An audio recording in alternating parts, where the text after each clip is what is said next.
Now, mastering this knowledge is not sufficient. You need to have a great understanding of different kinds of tools, because you're going to be working with organizations that follow these tools to help them actually get these data points at quick time. Now, what are these tools that we are talking about?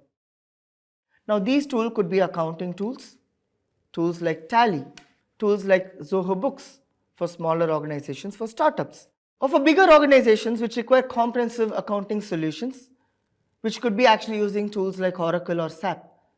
So you need to really invest time and effort in understanding how to use these tools, how to pull data from these tools, how to analyze using these tools, because these tools are very sophisticated, built for people who can use these tools in ways that can add great value to organizations. So you need to spend time, take up courses. If your passion is to add value to these companies through your analytical approach, then starts with understanding where to actually find this data. And of all that matter, even big companies, sophisticated MNCs might not have process-driven approach. So you need to know that in those cases, how to find data, whom to ask, and how to structure the data so your information and insight that you are going to be delivering to the company, it's valuable. Now, the second kind of tools that you need to really master, and this is absolutely a must, is your command over Microsoft Office. Because you need to know how to actually use Excel or tools similar to Excel to analyze this data. Excel is one of the very sophisticated tools. You could use variety of functions, right from basic filters, sorting data, filtering data, to pivots. Now, for that matter, there are way more sophisticated options that Excel gives you in analyzing this data. So your understanding of the capabilities and the options that Excel gives you will help you in terms of making your job quick, efficient, and simple. So you can focus your effort in terms of identifying value for the organization. So now your third aspect where you need to really work in terms of skilling yourself pretty well in terms of the tools is the visualizing tools. So what is a visualizing tool? Now you have data, you've analyzed the data, but it's very difficult to help people understand data in its raw form. Let's take an example.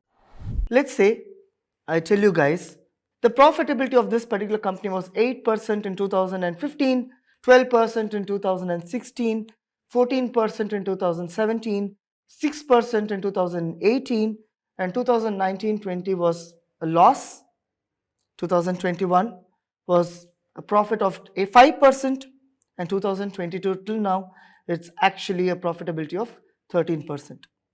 For most people, this goes above their head because they're not able to visualize, they're not able to understand. Now, if the same thing were to be projected in the form of a chart, which I think many of you would be familiar with, it's easier to understand the growth or the decline for that matter, and then understand why there is a decline.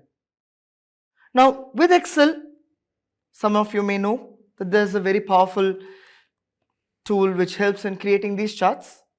But there are sophisticated tools like Tableau, Power BI, which integrate along with the ERP of the organization, where the complex data we are talking about, be it the accounting related data, be it the management related reporting, you could actually visualize, slice, dice the data in different ways for the management to view this data in a meaningful sense, to take meaningful decisions.